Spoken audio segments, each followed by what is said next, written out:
Nicolás Maduro y de la República Bolivariana de Venezuela, el gesto que los movimientos sociales y la solidaridad belga han tenido el día de hoy, que han protestado frente al organismo que ha tomado la decisión de aplicar sanciones unilaterales frente al Servicio Europeo de Acción Exterior, y con mucha gallardía y mucha valentía se presentaron allí y dieron la cara por nuestro país, y yo estoy conmovida y profundamente agradecida por ese gesto que ya ha sido reportado a nuestro canciller y a nuestras altas autoridades, y les mandan a decir a todos: gracias, gracias, que así como ustedes no le faltan a Venezuela, Venezuela no le faltará nunca a los pueblos que están luchando por sus transformaciones. Vamos a seguir adelante. El hecho de que durante estos últimos años hayamos resistido con tanta esos ataques tan vehementes de los dos centros de poder del planeta, Estados Unidos por un lado y la Unión Europea por el otro, agrediendo sin piedad a un pequeño país que el único pecado que ha cometido ha sido querer seguir su propio camino, y un camino hacia el socialismo. Cuando a mí los diputados de la Unión Europea de la derecha me agreden o pretenden agredirme diciendo que Venezuela tiene que promover una transición y una transformación, yo les respondo que estoy profundamente de acuerdo. Nosotros vamos a transitar sin ninguna duda y nos vamos a transformar, pero hacia un socialismo cada vez más radical, sin ninguna condescendencia y sin pedirle disculpas ni permiso a nadie. Si 60 años de resistencia cubana nos han demostrado, más de 60 años, que se puede contra el imperio, ahora nosotros también no podemos ser menos y tenemos que ser un ejemplo también para el mundo y seguir aguantando. Y aguantaremos lo que haya que aguantar y pelearemos con lo que tengamos. Somos un país, como yo se lo dije a la Unión Europea el día que tomaron las sanciones al Servicio Europeo de Acción Exterior, nosotros somos unas víctimas de la Unión Europea y de los Estados Unidos, pero no estamos indefensos. No confundan víctima con indefensión. Nos vamos a seguir defendiendo. Entonces, yo no voy a quitarles más el tiempo, sino voy a retomar una frase que yo considero que fue el mejor legado que Obama pudo dejar sobre un papel, que fue declararnos una amenaza inusual y extraordinaria. Yo creo que él pensaba agredirnos y lo que hizo fue hacernos el mejor halago que haya podido hacer. Si así se puede percibir un imperio, si así puede percibir un imperio la transformación social de Venezuela, pues bueno, yo les voy a decir, camaradas, yo desde que a esas sanciones se sumó la Unión Europea, todas las mañanas me levanto y me miro la cara en el espejo y digo: hoy amanecí sancionada, inusual y extraordinaria. Vamos a ir para adelante, y me siento así, inusual, extraordinaria y sancionada. Y vamos para adelante, pero chavista hasta los tuétanos. Gracias.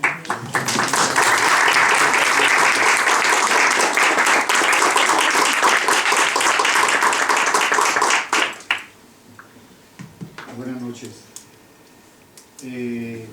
Gracias ante todo por esta invitación y esta actividad.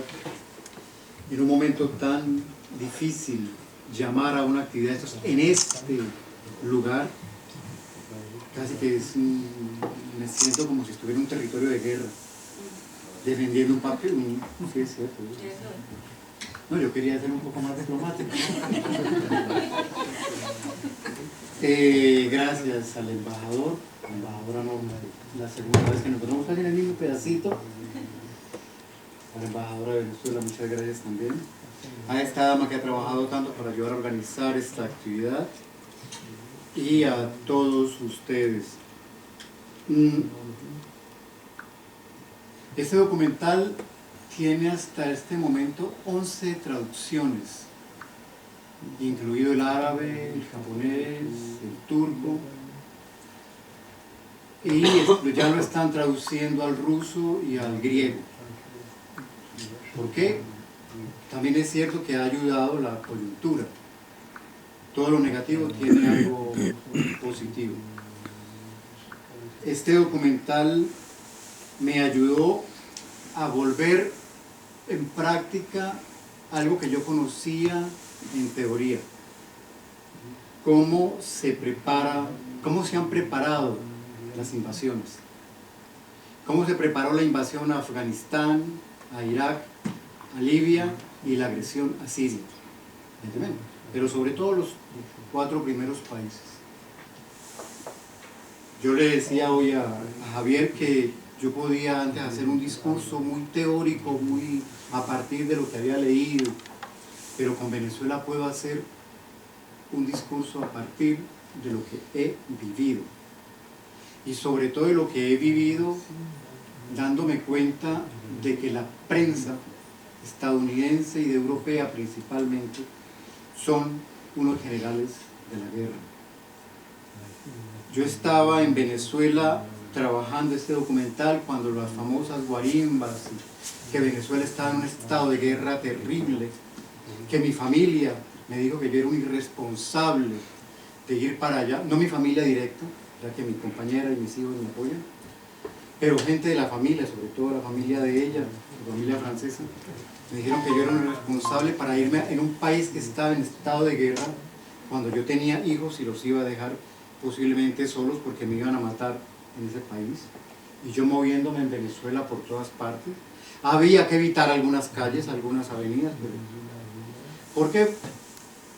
Porque yo veía lo que estaba pasando en Caracas sobre todo, y en Maracaibo, más tarde, o sea, lo que pasa en París, en muchas partes del mundo, tremendas manifestaciones, broncas con la policía, gases lacrimógenos, que yo estoy acostumbrado desde que tengo como 15 años, además yo tiré piedra también y recibí gas lacrimógeno en cantidad. Y luego más tarde veía por internet las noticias en Francia, las noticias en España, las noticias en Colombia, y realmente yo decía, ¿en dónde estaba esa guerra que me la perdí? ¿Dónde estaba esa guerra que me la perdí? La guerra que tiene hoy Venezuela es una guerra preparada mediáticamente por esos generales de campo de la prensa. Es increíble, es increíble. He visto cómo se prepara una invasión humanitaria. Porque además es cierto que en Venezuela hay grandes problemas económicos, pero no tanto como en Colombia. Y hay miseria, sí, a partir de todos esos problemas económicos. Sí, pero en París hay mucha gente que está muriéndose en las calles también. En París. Entonces, aprendí mucho haciendo este documental, un documental que se hizo a las carreras. Se me fueron algunos detallitos, se quedó mucho material por fuera. Traté de mostrar una verdad que la gran prensa y mucha gente no quiere ver ni escuchar. Los invito a ver el documental. Es una forma de decir la verdad sobre Venezuela, de descubrir las raíces de todo este montaje. Y eso es una forma de hacer solidaridad con Venezuela. Nosotros tenemos que trabajar con ese documental, difundirlo y seguir luchando y apoyando a Venezuela. Gracias de verdad por ese documental, Hernando. Tú eres un compañero increíble. Gracias por estar ahí. Se hace lo que se debe.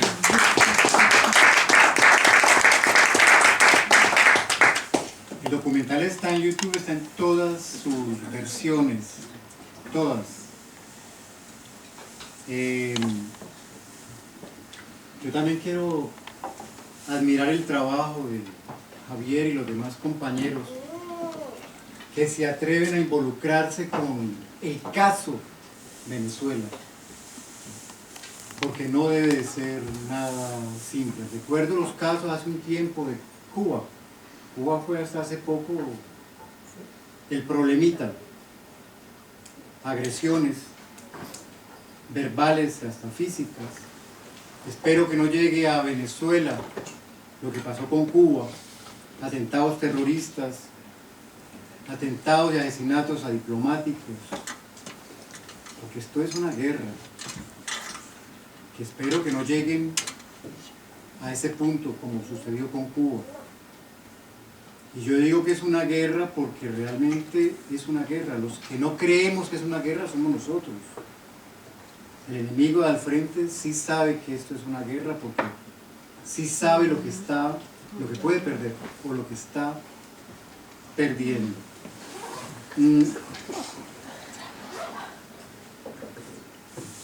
A mí como colombiano, Ese 8 días lo presenté en la ciudad francesa de Toulouse y vino un grupo de colombianos y uno de ellos, que parece que era ciego, me trató hasta de apátrida públicamente, que yo porque irrespetaba a Colombia en este documental. Y no es que yo irrespete a Colombia. Primero, que para mí la idea de patria con el caso de Colombia es un poco complejo, porque también además a mí me han dado mucho Ecuador, Venezuela, Cuba me ha dado cantidades, Bélgica, Francia, y que más me ha tratado es Colombia, pero no por eso para que me digan apátrida. Pero sí hay una campaña dentro de esta guerra de cortarle las alas o amenazar a los poquísimos que nos atrevemos a decir algo sobre Venezuela, como repito sucedió y sucede todavía con Cuba. Yo admiro el trabajo de Javier y los otros compañeros aquí. No debe ser para nada fácil estar allá, mi compañero allá, con Paul Emil, que lleva aquí también su tiempo y que ha recibido también ataques de todo tipo además. Además que compartimos un honor, estamos en la lista de terroristas él y yo, que no es cualquier cosa. Y les mandaron. Pero yo repito que si no fuera por esta prensa enferma, desinformada y que desinforma, yo creo que no se podría llegar a tener esta rabia que mucha gente tiene sobre Venezuela y que muchos venezolanos tienen sobre su propio país. Porque es que hasta hace poco la violencia que había fuera de algunos venezolanos sobre los que eran chavistas o se creía que eran chavistas era muy fuerte, era violenta. O sea, se repetía lo que se estaba pasando en Venezuela. Lo de que es cierto es que hay que continuar, porque creo que tenemos la verdad.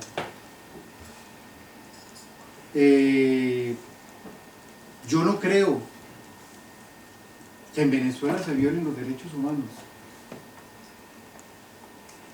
Sobre todo si lo comparamos, además no hay ni por qué compararlo con el caso de Colombia, con el caso de México. Más violan los derechos humanos en España, lejísimos, en Francia. Cuando hay que ver cuando hay una manifestación en Francia, cómo llega la policía a dar palo. Y en España. El documental está puesto en todas sus versiones hasta ahora, todas las subtitulaciones en YouTube, porque es para eso. Mi familia colombiana, que la mayor parte son de la derecha, uribistas además, y algunas personas aquí en Europa creen que yo estoy recibiendo una cantidad de dinero por este documental.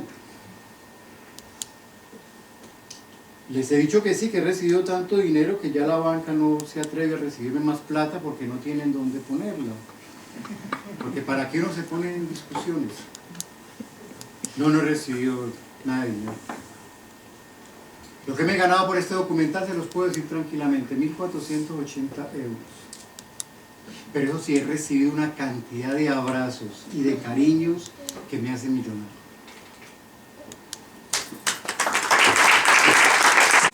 Tengo que decir algo que me ha asombrado tremendamente de esta revolución bolivariana venezolana.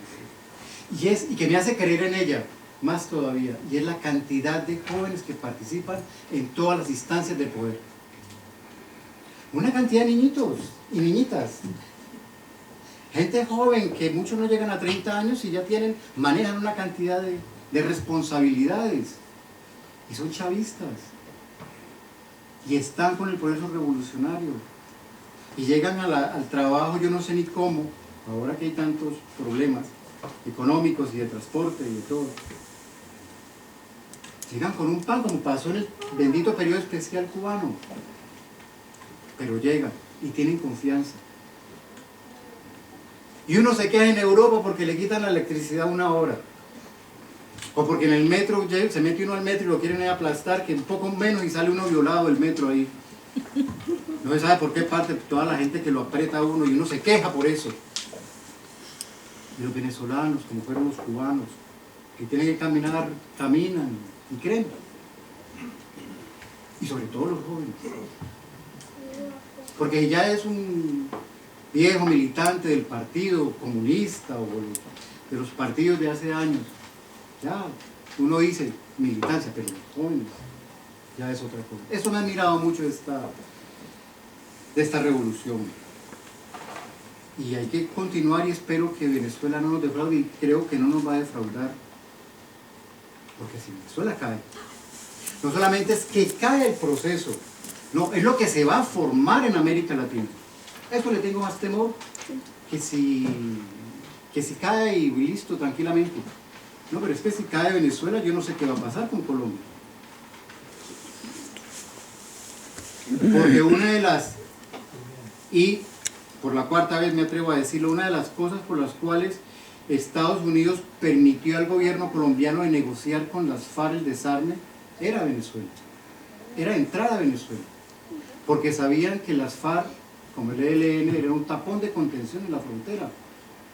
Ahora las FARC salieron, todo el paramilitarismo que es el hijo del ejército colombiano y del Estado colombiano, coparon toda la frontera. ¿Por qué? Porque de un lado el sueño de la gran oligarquía colombiana es apoderarse de todo el oriente petrolero venezolano para además compartirlo con Estados Unidos, no, mejor Estados Unidos compartir un poquitico con Colombia.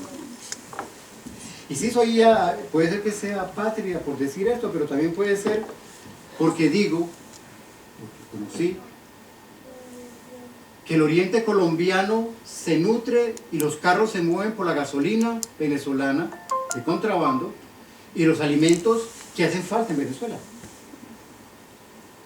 Los venezolanos pasan a comprar los productos subsidiados venezolanos. Los tienen que pasar a comprar.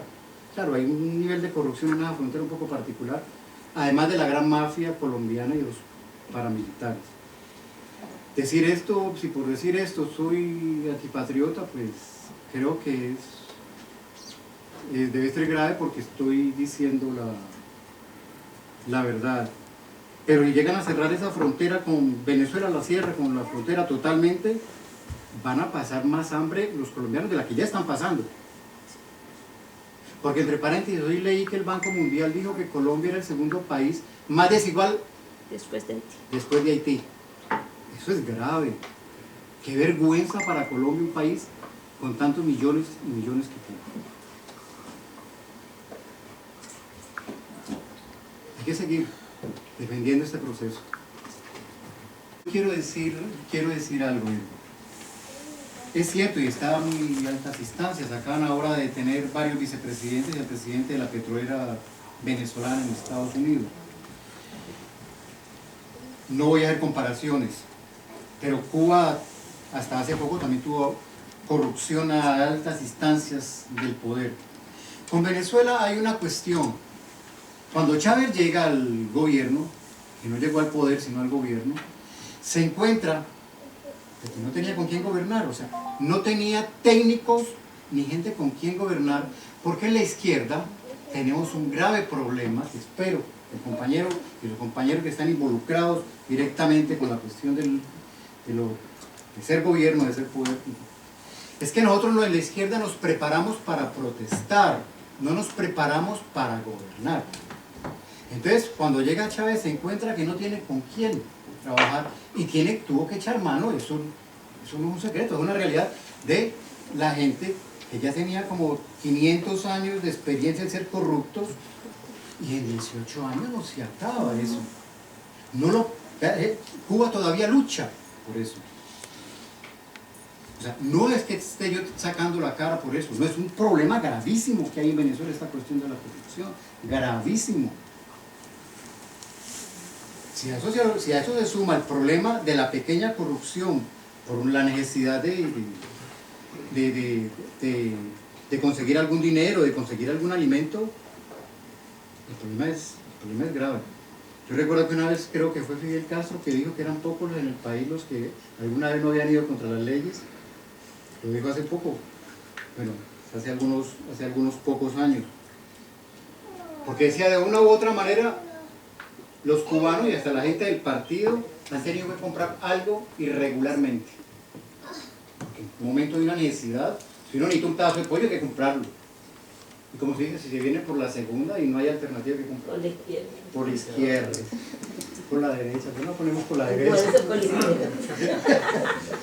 Entonces sí, es un problema muy grande, creo que es un reto, y además que yo creo que la población lo está esperando. Yo creo que ahora que cuando comienzan a detener estos grandes peces gordos de la corrupción, la población apoya eso, porque se está esperando hace mucho tiempo. Veremos.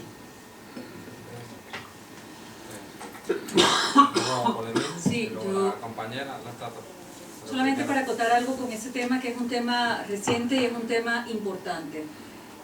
Una de las primeras decisiones y de los resultados concretos del establecimiento de la Asamblea Nacional Constituyente fue la primera decisión radical, si se quiere, que tomó la Asamblea Nacional Constituyente, fue la destitución de la Fiscal General de la República. En su momento esa medida fue muy criticada, sobre todo aquí en el Parlamento Europeo todavía cacarean extrañando a la fiscal. Creo que incluso se está pensando en la posibilidad de darle tribuna aquí para que venga a hablar contra el gobierno de Venezuela. Y lo que ocurre es que en lo que se sentó el nuevo fiscal, empezó a reabrir casos que la antigua fiscal había cerrado de oficio sin ni siquiera abrir una investigación con relación a las corrupciones más grandes, a los casos de corrupción que tenían prácticamente flagrancia y de los cuales ella tenía pruebas, y muchos de esos casos en Venezuela se utiliza la palabra engavetar, ¿no? Para decir cuando burocráticamente los pones donde nadie los pueda ver, los metes en una gaveta. El nuevo fiscal entonces se ha dado a la tarea de reabrir casos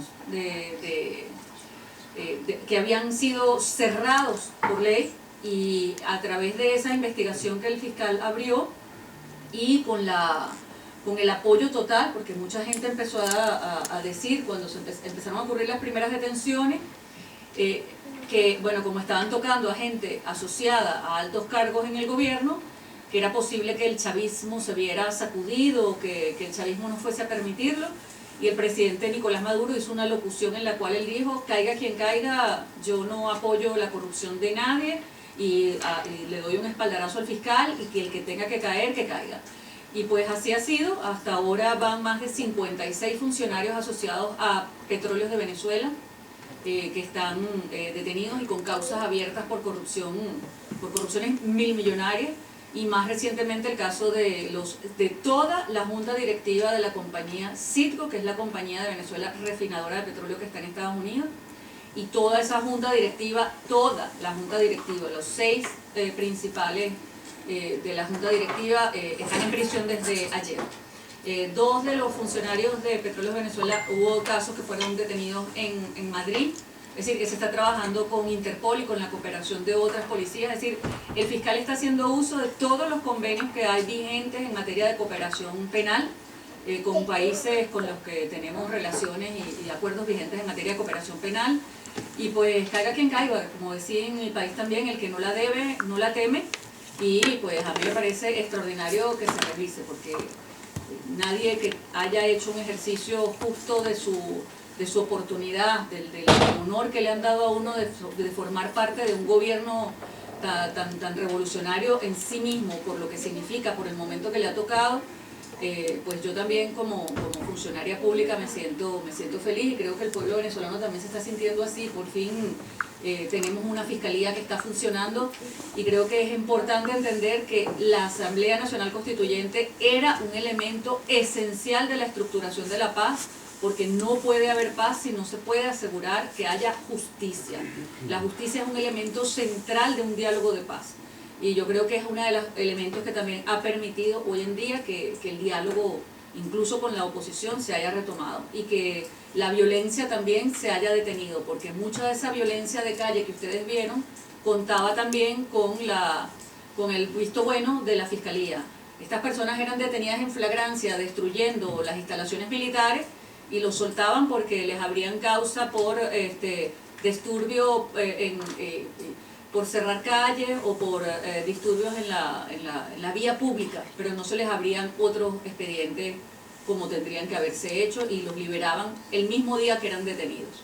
Entonces todas esas causas también se están reabriendo. Yo creo que eso fue uno de los factores que hizo que la oposición entendiera que ya no tenía carta blanca para delinquir.